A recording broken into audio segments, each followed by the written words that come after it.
Welcome to Uncensored Hearts. I'm your host, Romans. And I'm Kayla. And today, first, before we start talking about anything, we kind of want to touch back on our previous episode. Yes. Where we kind of talked about, could you be cool with your exes or your man's side chick? Or, oh, yeah. And we did get some feedback from our viewers. Correct. And you want to kind of read those responses? Correct. We did get a little bit of feedback, so I just kind of want to summarize a couple of them. We had a couple of people who agreed with us, really saying that they could not be the one to be cool with their man's side chick, or for messing with a man, a man that even had a side chick when they were in the relationship kind of thing. So, for instance, one of them says, no, I would not be able to be friends with the next woman or the woman be for me. She says that she agrees with what I said on the last episode, that her kids wouldn't be able to be around the woman either. We had another comment basically say that the episode that we had together could kind of help women be less bitter but better in their situation.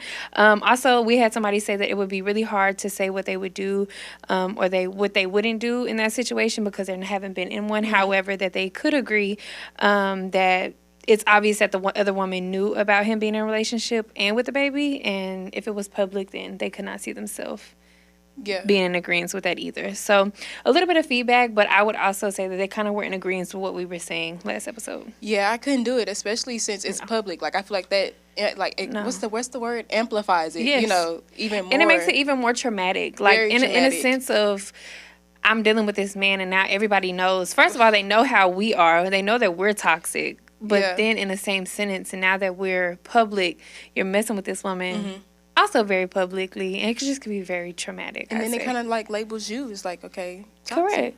Correct. Because as you see, when I speak about them, or when I spoke about them even last episode, I would say very toxic, very traumatic, in a sense. So that just kind of ties us into today's episode. Correct. Today we're going to be talking about some love and trauma. I think we have some really good questions, and I think we'll get some really good insight today on how we've dealt with love, how we dealt with trauma, and how trauma has affected our romantic relationships, but also our regular day-to-day relationships in life. Yeah, I don't think people really realize how much they go hand in hand. Yeah. Even that childhood trauma that people deal with. Definitely. For sure. That we haven't healed. Exactly. And it just affects everything. So, what are some signs that trauma is, influencing how people approach or engage in romantic relationships? I think we know that today as trauma bonding, right? So, I know in my previous relationship, when getting into that relationship, I really wasn't feeling him as much. But then I noticed when we would have genuine conversations and we would talk about childhood, and we would talk about upbringing, and we would talk about the things that made us really who we are.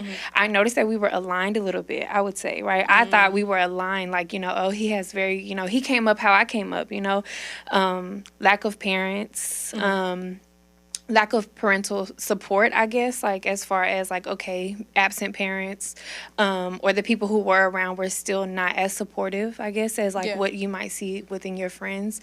So I automatically assumed that, this is my person, you know what I mean? This is my person. We relate on so many levels, you know what I mean? We can, we're survival mode, right? We both grew up on survival mode, right? Yeah.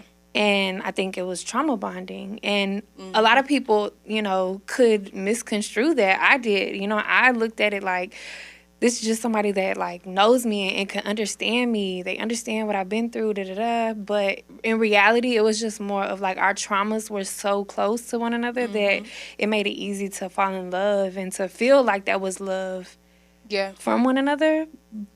But in reality, I think it was just more of we related to one another more than anything, and it kind of, what would you say? Kind of made me blind to a lot of red flags that I could have potentially noticed if I wasn't so focused on how much we related and how much of our trauma was familiar.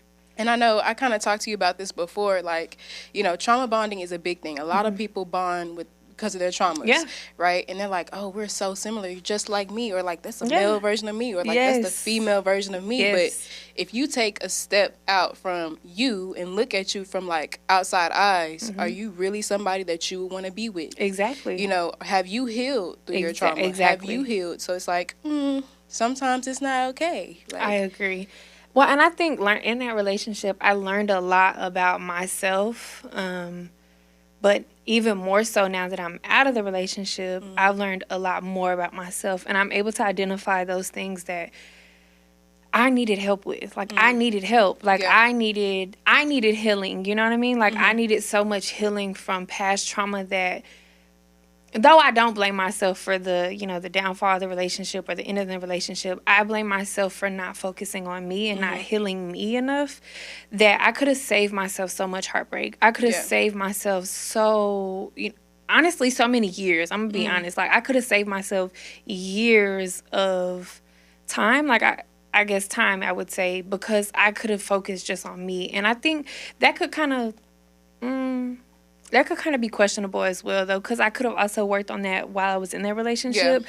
But it's very difficult because sometimes you can't identify the things that you need to work on or that are a problem while you're in the relationship. Like I couldn't see them as being an issue or a problem because I'm in it. I'm right there. And I'm thinking our issue is infidelity. And that's not the issue. Like, it's I mean, that's a concern, but it's not the main issue. Right. The issue is the trauma. Why is it, what is causing him to... The root issue. Yes, the root issue. What is causing him to continuously step out? What is causing me to continuously stay with somebody, even though I know I don't want that in my life? And you don't deserve that. And I don't deserve that, so... And what is causing me not to step out? What is causing me not to go do the same thing that he's doing? You know what I mean? Like, what is causing that? And I think that a lot of that is just based on trauma that has never been healed. Yeah. Like, watching other people love incorrectly. Watching people heal incorrectly. Like, it all ties into it. But I really would just say that I didn't notice that until stepping out of the relationship and stepping away from the person that I thought I was so connected to, but it was really...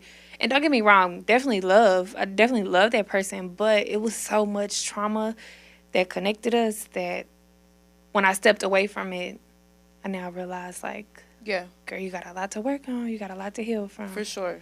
Yeah. For sure. So... And that can translate to a lot of, different issues, not just necessarily relationships, like a romantic relationship. Like, if there's an issue between, like, you and family or anything, and you are in the midst of it, and you can't understand what the problem is, sometimes you just have to take that step back so you can understand what's really going on and get it from a different lens versus the ones that you're in. I agree. Because we like to call those rose-colored lens. Oh, yeah. When you're in love and you're, like, ignoring all the red flags. And it's easy. It's easy to ignore. Yeah. It's easy to ignore all those things when you feel like you're so far in love with somebody. And it is, when you are in love and you love a person, it's so easy. I mean, we can even step out of the romantic relationships and kind of get into even personal relationships as far as like how you view your parents or your cousins or your aunts and uncles, whatever the case might be. Like, we tend to ignore a lot of red flags just from people on a day-to-day basis. Because we love them, right? I mean, you can look at your parent, and when you get old enough or you become mature enough to process things a little different, you kind of realize that they have some flaws as well that you never noticed. You know what I mean? Like, and flaws that you wish, like, they didn't have. And I think that flaws that have then impacted you. You know what I mean? Yeah. Like, that makes sense. So it makes sense. I don't know. I do believe, like, once we take that lens off, once we remove that I love this person unconditionally and take that off for a minute, we're able to see a lot of things that we need to see, I guess. Supposed to be seen. Correct. I have a question for you, though. Okay. Can trauma make it harder to trust others? And how can someone rebuild trust while in a loving relationship? So it's kind of a two-part question. Let's break it down to the first part. Let's do the first one. Can trauma make it harder to trust others? Absolutely. A lot of times trauma makes it hard for you to trust yourself and your own instincts. Oh, for sure. So, like, for example, say, I had my heart broken by XYZ. So now I don't think I have the right taste in men. So now I'm not going to trust myself when it comes to who I'm going to choose, my choice. It makes it very hard to, trust people. Like, you just don't, understand. Mm-hmm. Or, like, you can't really just get through the trauma. The trauma makes everything very, very murky. Mm-hmm. You can't understand where people are coming from. You feel like everybody's the same. Yeah. It's very hard to trust people, especially once you get the right one. It's like, I can't trust that. He's doing all the right things. He's coming with good intentions, coming from a good place. But because you've been hurt and damaged so much, you can't trust it. You're like, he's going to mess up eventually. You're just waiting on it, and you kind of pick it apart. Do you believe that damages the relationship, the healthy relationship? It can. It definitely can. It depends on your partner. I feel like if you have a partner who is patient, who is understanding, and who understands your trauma and understands that you have it, they could wait. But if you have somebody who doesn't understand it and can't understand, like, why can't you just get over it? Like, why don't you let it go? That wasn't me. I don't have nothing to do with that. Then it could be very tricky. It would definitely, cause a rift in that relationship. Yeah. I can see that. Do you believe that within that, like, healthy relationship that you can then tarnish that person? Do you think a unhealed person can tarnish a healed person? Yes. Yeah. To a certain extent, I believe so. Like, I feel, how can I say this? A person who is healthy will understand, like, this person isn't in the right place. They're going to need these steps to get here. But after a while, it could be too much for somebody. Yeah. It could get to a point where, like, they're going to be like, okay, I can't take it anymore. Yeah. Like, I'm trying to help. I'm trying to be patient, but yet you're still pushing me away. Correct. So it could be very tough. It depends on that person, I feel like. Yeah, I agree. I feel like it's sticky. Yeah. It's getting sticky. My niece had me listening to that. Okay, second part of that question. How can someone rebuild trust while in a loving relationship? So I think that kind of helps out or kind of ties into what we were just referring to. So do you believe it can be rebuilt, and how so? Okay, so what was the first part of the question? The first one. 2 of them. The second part. Okay, how can someone rebuild trust while in a loving relationship? So I could just speak for myself. Okay. Like, when I got into the relationship that I'm in now, I was semi-healed. I always say semi-healed. Correct. Because I wasn't fully healed, no. But the person that I started to talk to, all of his relationships that he has been in were healthy. Like, family relationships were healthy, friendships were healthy, romantic relationships were all healthy. So once I got a taste of that, I was like, it was unfamiliar territory for me. So I felt like something was off. When in reality, it was just I hadn't checked my trauma, and I wasn't used to, healthy. And it made it seem like, this ain't right. I was like, too good to be true. That played a part in my head. I started to self-sabotage, like you said, pick apart, certain things like, I don't know, like that. You're like, yeah. Or you could even say, like, I know we had this conversation once before, like, a little corny. Oh, for sure. I'm quick to say, oh, he's corny. Girl. Oh, he corny. I couldn't do that. Corny. I can't do that. Far from corny. Yeah, I'm quick to say that. And I'm just going to make this very clear. Like, a lot of men that we say, oh, corny. No, that's a real man. Yeah. That's a real man. Like, take care of what he's supposed to take care of, and he was very patient with my trauma. Like, and I made it very clear. Like, even before we made it official, I was very clear on where I was. Yeah. I'm going to take this time to get to know me because patterns kept repeating. And I needed to figure out why they kept repeating. I needed to fix it. Yeah. So I was upfront with my trauma and what I was coming with. Yeah. And he was understanding of it. And he was very patient. And, like, he helped walk me through it. And there was parts where he would see, like, oh, this is a hurt for her. Yeah. Let me give her some comfort, some love. Let me heal this. It was like he was, healing little parts here and there. I like that. Yeah. So do you believe that by him loving you correctly has helped heal you in ways? I would say it helped make it easier for me to heal myself. Got it. Okay. I wouldn't say like he healed me. No, of course. Like, no. I don't mean in that manner. I mean it in a manner of, do you believe that him loving you correctly has then encourage the healing process It made even it further easier. while in the relationship, I guess. Yeah, it made it easier. So like if you're trying to heal from somebody, you know, breaking your heart or cheating on you, it's gonna be hard to do with somebody who has an attitude all the time, who's very rude to you, treats you, you know. But if you're with somebody who you can trust, you know, like they're gonna communicate, they're gonna be very transparent. It's easier to heal that wound. Yeah, you know? I agree. I like that. It makes me, I guess, hopeful in a sense, because being someone who's been through such a traumatic like relationship breakup, as well as upbringing, it makes me hopeful, because I'm very much quick to say, oh, I don't know if it's any more good men out here. I don't know if it's a good man out here, because they really. And I'm gonna also say this: since being out of the relationship, I'm learning that women are also pretty damaged, and we as women damage men, good men as well. So for sure, a lot of this is just so eye opening, because hearing you say that now you're in a healthy relationship with somebody who has had healthy relationships, it makes people like me hopeful, because I see how traumatic love can be, I guess. For sure. You know, romantic love. As well as other relationships. I've definitely seen horrible child-parent relationships as well, and it's very traumatic. But hearing you say that, like, the man that you're with now has had such healthy relationships, it's meaningful, you know. And for a man at that to have healthy relationships is beautiful, you know. And it makes you hopeful that you'll find something very similar, especially when you have such traumatic experience with love, you know what I mean? So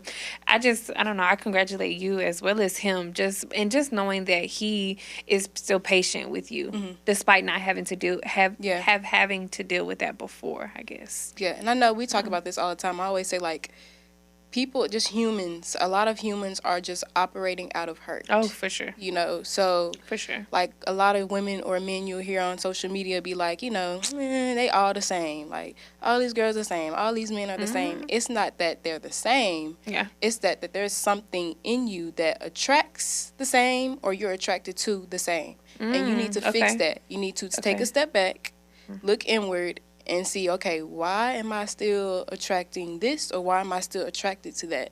You know, why do I still like the nonchalant men? Why do I still like, you know, why do I still like the same thing? Because there's something in you that hasn't changed yet. But once you heal something in you, like whether it's childhood, it's something that you're going to have to figure out what it is, whatever it may be. You figure out what it is, and that thing that you were attracted to at one point is going to be the very thing that turns you off. Yeah. What's crazy is that I didn't know that until one of our conversations about myself. Like, I would always kind of be against the whole, you know, philosophy of, like, you attract who you are. Like, you attract what you are. Because even though I feel like me and my ex, like, I feel like he was a good person, I still think he's a great person. I just don't think he's a great spouse or partner, I guess. But what I didn't realize is that the same things that I kind of faulted him for were just coming from me. Insecurity, trauma, childhood trauma. I don't know what I would call it, but a lack of, like, correct love from parents. Just all those things, I think, added up to, Kayla, you're a reflection of that too. You know, you're not out here cheating on this man and, you know, seeking that in other women, but you're seeking that in your abandonment issues. You're seeking that when you don't want this man to go to work, you'd rather him stay at home with you because you're off today. Abandonment issue. That ain't on him. That's on you. You can't expect that man to just sit up here and deal with his trauma the same way that you're dealing with yours. And you're both doing it incorrectly, you know? And so I guess sometimes we don't like the truth. I guess it's very ugly and it hurts sometimes, but I have realized that I attracted what I was. And I'm going to continue to do that unless I take a step back and really heal myself. For sure. You know what I mean? Like, I think, like you said, people take that negative connotation as like, okay, he's a cheater and I'm attracting a cheater. That means I'm a cheater. I'm not a cheater. Yeah. You know, that's not what that means. No. It's that he's cheating because deep down he's hurt somewhere. Correct. You know, and you're hurt. So Correct. hurt is attracting hurt. Misery loves company. Correct. So you're going to attract, you know, kind of what you have. It does. It's not going to look exactly the same. It's not going to be exactly, it's going to come out in different ways. Yeah. But something there is attracting y'all. For sure. For sure. Yeah. I like that. So can love and trauma coexist in a healthy way? Or do they always need to be dealt with separately? I think they can.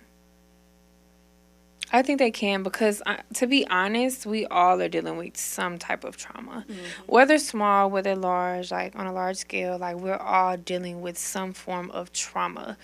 And I think the only way to heal that is by love, like is by loving correctly and loving through the trauma. I mean, we think about conversation, right? Like this is healing. Yeah. You know what I mean? Like conversation, just having a conversation with somebody is healing. You know what I mean? So to be honest, I feel like they can coexist. However, we have to know how to love patiently, love kindly. And I know that some of us don't know how to do that because of our trauma, but the only way to figure it out and to fix it is by loving. Like, you know what I mean? Like, I think love should be the center of everything in anyone's life. But I do also understand that some people have not been told or taught how to do it correctly. For sure. So I guess that could be another sticky situation as far as I don't know how to do that. Like, I don't know how to love you correctly because my mama wasn't there. Yeah. I don't know how to love you correctly because my mama chose to go to work. She had to work 3 jobs, so I don't know what that looked like. I don't know how to love you correctly because my dad wasn't there, and I used to have to beg for him to come home. Or I didn't know my dad. I only met my dad once. So, like, all those things is just, like, kind of can play into part. So I don't know. I think that could be hard. Yeah. But I do believe they can coexist, and they should coexist in a healthy way. For sure. I feel like, you know, a lot of people... I've yet to meet someone who is 100% healed. Oh, yeah. So there's going to be some trauma somewhere. Agreed. I feel like when we talk about being healed from trauma, it's basically like a scab, you know. Correct. If you pick at that scab, it's going to sting, you know, it's going to hurt again, but, you know, it's going to re-heal again. Exactly. But I feel like no one's really just super healed, like 100% healed from trauma. So that love and trauma is going to coexist. I agree. Yeah, so I agree. Yeah. Do you think that people with trauma are more likely, which kind of we hit on this, do you think people with trauma are more likely to attract partners who mirror their past pain? Absolutely. We already hit on that. So, absolutely. Yeah, I agree. I'm going to ask you one more just because we kind of already hit on that. What role does self-love play in healing from trauma before entering or while in a relationship? I mean, it's very important to... you know, have that self-love just intact before you try to hop into a relationship. Because without that self-love, you'll let anything slide. Like, you'll let anything go. Like, you'll deal with anything. Because you're giving your love elsewhere instead of giving it to yourself. You're like, okay, I'm going to do this because I love XYZ. I'm going to deal with this because I love him. Yeah. I'm going to let him do this to me because I love him. Okay, but what about you? Like, you know, he's doing that to you. It's not because he loves you. He's cheating on you, not because he loves you, you know. So you're going to have to love you. Like, you're going to have to stand up for you in those moments and be like, because I love me, I'm not going to deal with you. Because so what do you tell somebody who feels like they don't know how to love themselves? I would say take a step back from dating, period. Okay. Like, if you feel like you don't even know how to love yourself, how could you love somebody else properly? Like, you don't even know what that love looks like. Like, you have to give it to yourself first. Because I feel like if you don't love yourself, you don't know how to love yourself or where to start on loving yourself. Like, you know, it's going to come out in other ways within your relationship. Yes, you could, you know, you are capable of loving somebody else and not loving yourself, yes. But you'll be insecure in certain areas. Oh, for sure. You'll make that relationship miserable because you're checking the phones. Like, you're all type of different things, you know. It'll come out elsewhere. So I feel like if you don't have that self-love, you might need to take a step back. Yeah. And then try to just, understand yourself a little better. Fall in love with you, because it's a whole bunch of things that you have, qualities, characteristics about you that are worth loving, that you need to love first. Yeah. And that way you could teach somebody how to properly love you, because you know how to love you. And then they're going to mirror how you love yourself. Yeah, I agree. From somebody who felt like I knew what love was, felt like I knew how to give love, I learned on my journey that you love everybody else. You might love them, but you could love them. You could intensify the love that you give everybody else if you just pour just a little bit more of that into you. For sure. Yeah. And I had to learn this myself, like, on that past relationship. Like, it really did a number. Like, it really did a number. Like, it was I would say I thank that relationship a lot. Yeah. I really, really do. I thank that relationship. I'm thankful for all the good, the bad, the ugly, the in-between that came with that relationship, because it made me who I am today. Yeah, for sure. Like, it made me realize that, yes, I feel like I didn't do anything wrong in that relationship. I feel like I didn't do anything wrong. I didn't have any ill intentions. I made sure you were okay. I made sure everything was good. But I did do something wrong in that relationship. I didn't love me. Yep. Because I sat there, I dealt with all different types of things. Like, I let you talk to me any type of way. I didn't deserve that. And I'm sitting here looking at you like, I did this for you. Like, how could you do this to me? No, that's not how I should have looked at it. I should have looked at it like, girl, I love me and I know what I'm worth. So why am I dealing with that? Yeah. So it just changed my whole perspective on a lot of things. And once I realized, like, it took me to love myself to, get what I have now. Yeah. Because I'm telling you, before, like, the in-between, I made myself a promise of, like, I'm going to take 2 years. And I took 2 years to get to know myself. Learn me all over again. Because people are constantly changing. You're changing every day. For sure. Who you was in 2018 is not who you are today. Correct. So I had to take some time out, learn myself all over again, find new things to love about me, build my confidence back up, build my self-esteem back up. That way I could stop being attracted to the nonchalant guys who are just nonchalant because they're hurt on the inside. Stop being attracted to hurt people because I was hurt. Yeah. It just really just opened up my eyes a whole lot. Yeah. We don't have long, but I want to, like, just kind of bounce off the, like, stop being attracted to hurt people. I think us as hurt people, individually, like, speaking for myself, like, I've always had that nature of trying to heal people. Oh, yeah.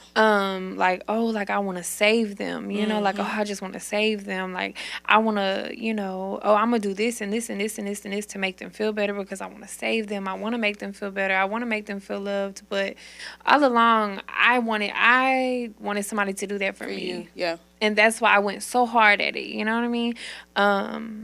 And I just went really, really, really hard at just, like, pouring into other people when I think that was just a mirror of what I really wanted somebody to do for me, whether in adulthood or childhood. I just wanted somebody to do that for me. And I didn't get that, and I didn't realize until leaving this long relationship, and I keep saying that I needed to just pour that into myself, Yeah. And I'm still learning. The only reason I asked you about, what advice do you give someone who does not love themselves is because I'm still learning how to do that. I'm still learning how to channel and switch the love that I poured out, how to put that then into me. Because sometimes that's difficult. Sometimes that's a hard, task to do. So, yeah. I would say for our listeners, I would love to hear back from you guys. I would love to hear back, how are you healing from your trauma? How are you healing from those heartbreaks and that, the lack of parents, if that's the case, the lack of love from your parent or abandonment issues? How are you healing from those things? I would love for you guys to leave comments and let us know how you're healing from those things and maybe some things that you guys agree and disagree with us on. Yeah, and I just kind of want to leave viewers with this. Society is big on, love isn't, everything. Yeah. But it is. It is. Like social media, music, all the things, like, they exemplify that, having sex with multiple people is cool, but, doing love with multiple people isn't. Like, it's backwards. Yeah. You know what I mean? Like, we tried on probably 10 outfits before we got the right one. We took 100 pictures before we got the right one. Yeah. And a lot of times people think, okay, I love this person, they did me wrong, now I'm done with love, period. Yeah. How does that work? You took 100 pictures to get the right one to post. Yeah. So take your time. Take your time. Be patient. Be patient. And love yourself. Yeah, and quit listening to society because they hurt. That part. Well, guys, we're going to wrap up episode 104. Thank you for tuning in. This was Love and Trauma. I'm your host, Kayla. And I'm your host, Romans. And don't forget to do what? Your mama, your auntie, your cousins, your uncles, all of them need to go like, subscribe, and follow. Thank you. Bye.